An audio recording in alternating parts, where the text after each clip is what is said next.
Please understand when I come to you with these health updates, I'm giving you information based on my own personal experience with my Medtronic's ICD. Anything that I share with you is not an absolute, and basically your situation may be different. But anyway, out here in the garage today, I do a little maintenance on the vehicle. So while I'm getting this out, I'll talk to you about some of the updates on the health issue. Um, this is one of the devices that you'll be warned about being around. Anything with a battery that you must keep at least 24 inches from your device. Again, I'm giving you just my experience. And I want you to also see you don't have to be afraid of these things or the device that you have implanted. Just use some common sense. And I'll explain why. So we are a little over 6 weeks in to the since the implant. In fact, we're right at the 6 week mark so far with the implant, and I had basically become accustomed to the device implanted in my chest. When I say accustomed to it, you're always going to know it's there. I don't care what you've got.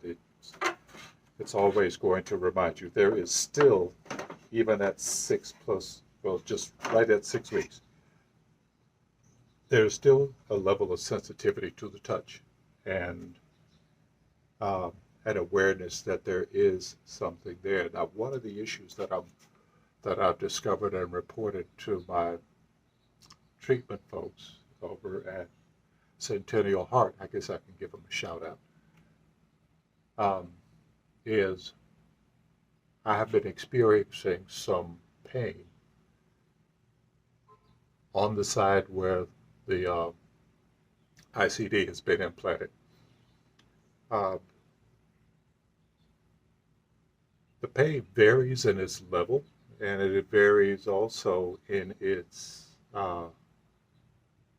duration.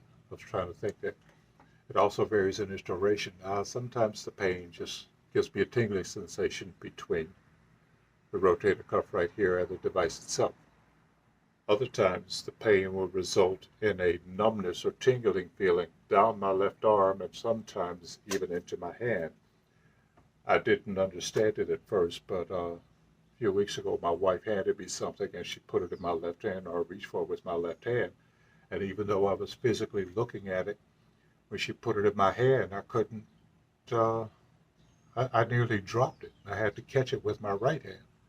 And I still tried to manipulate it with my left hand, but my left hand was simply not responding. So I had just ignored the tingling sensation or the numbing sensation in my fingertips, thinking that that was just a transitory thing, you know. So, nurse practitioner on a recent visit said that there is a possibility there is some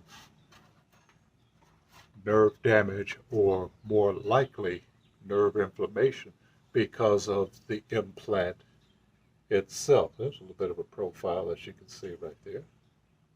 Right there, yeah. So the treatment for that is to take ibuprofen and actually put an ice pack over the device when I feel those sensations. One of the other things that they're going to have me do is to basically monitor, because I do experience bouts of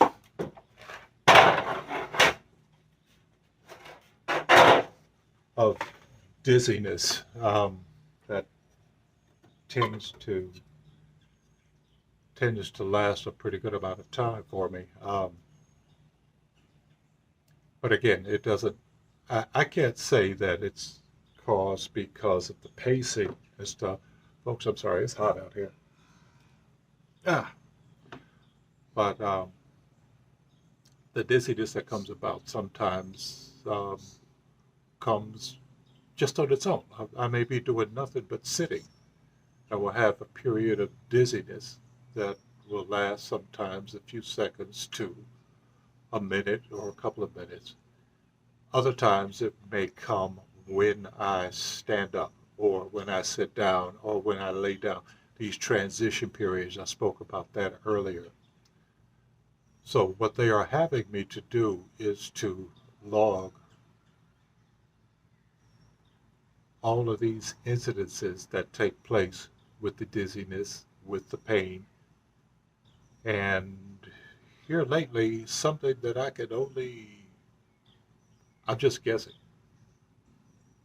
but there are times when I think I actually feel this thing pacing or actually feel small levels of shock being delivered. For instance, this morning at about 6 a.m., um, I experienced that, and it was quite intense. And okay, why would I say it's from my device? Because it was only in this area that I felt that sensation. So I, of course, made a log of that. Again, I am not trying to scare anybody who has one or is thinking about getting one. From my experience and my condition prior to this, if you are a candidate for this, by all means, get it. It will change how you feel. It's changed how I feel in my daily life. Here I am out in the garage now, um, trying to push myself to physically get back to doing the things that I was doing before. Now that I've passed that 6 week mark, but I'm still having some issues. So one of the other issues is not so much an issue, but a bit of concern. You see me out here in the garage doing stuff.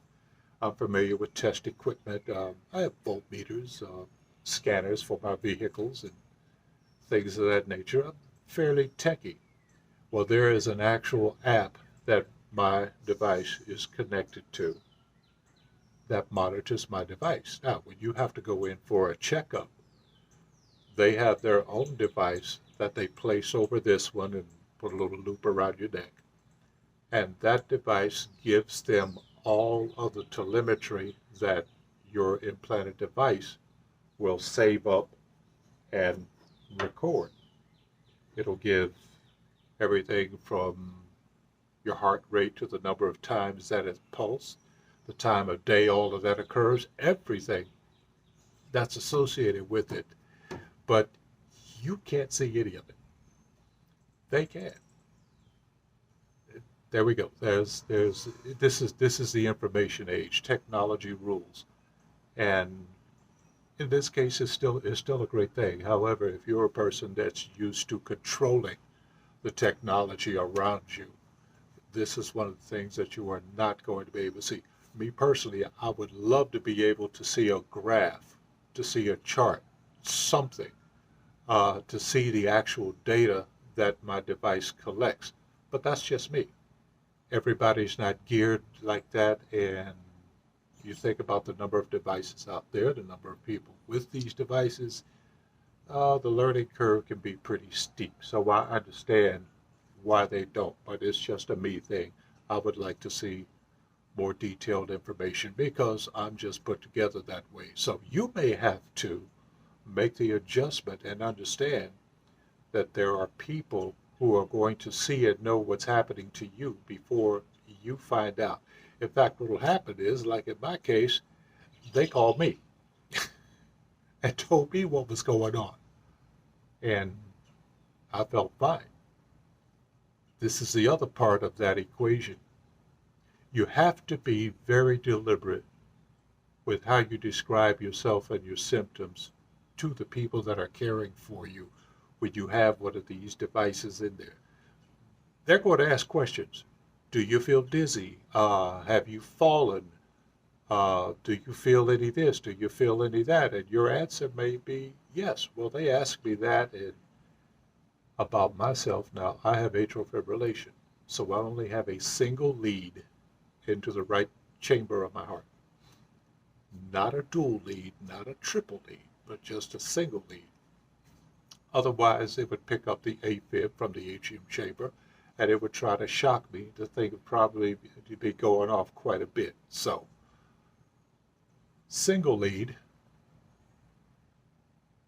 and the rhythm is controlled by medication. So what has happened in my case is they picked up the rhythm, and they told me that over 25% of the time, my heart rate was above 190 beats per minute. They thought I was in distress.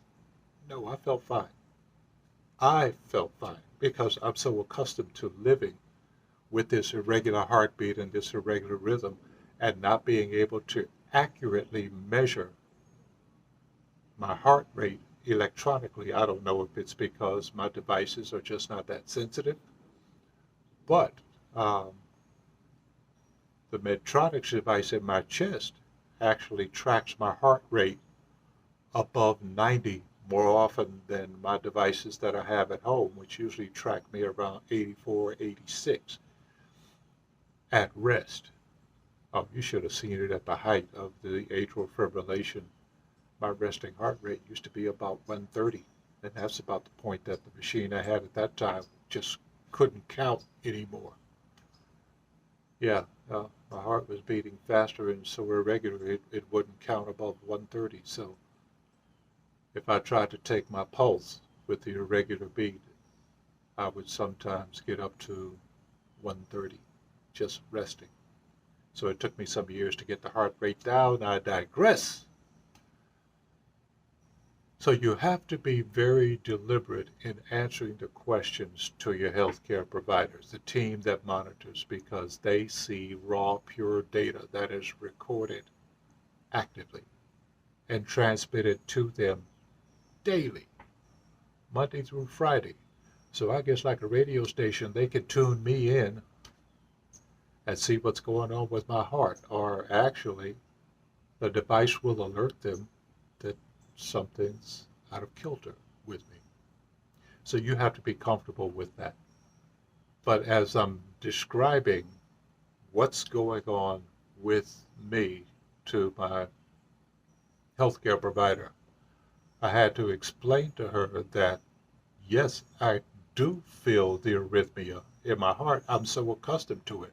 I can actually hear it in my head because what I'm hearing is the pulses that my heart makes, and the blood vessels in my head are picking it up, obviously, through the inner ear, like that old bone microphone or the throat mic they used to have in World War II or something like that. No, I can actually hear the pulsing of my heart, so I know when my heart is out of rhythm. I know when it skips. I know when it stops. It does stop from time to time. But I'm very, very familiar with it. And for me, it's not the least bit uncomfortable. But they were concerned. So they called me and we consulted and everything else. And it may be that we are just going to have to learn to ignore that particular aspect of my heart rhythm and the not tachycardia, but the atrial fibrillation that I experience on a daily basis. I've been living with this since about the year 2000. So when I tell you I'm very familiar with it, I'm very familiar. That's what I mean when I say you have to be deliberate in answering the questions. You just can't answer yes or no because you may end up on medications you don't need with side effects that you don't like or want. So be extremely deliberate in your answers. Give an explanation with them. You know yourself even better than they do. Their job is to help manage and treat your condition. You are your best monitor, even with the device. You live with yourself longer than the device anyway. So Trust the technology. Be deliberate in your responses to your healthcare providers. Pay attention to all of the little things that you think are nothing and voice them to the professionals so that they can assist you with everything that you need, just like my team has been assisting me quite well. So I think that's about all on the healthcare update, on the ICD update anyway, at 6 weeks. It looks like I'm going to be off from work because a little bit longer because this pain issue, numbness issue, is concerning to them and even to me. But when you're clear to do some things, go ahead. Go ahead, push yourself a bit, walk a little bit more, exercise. I can't tell you what 6 weeks of being basically sedentary has done to me.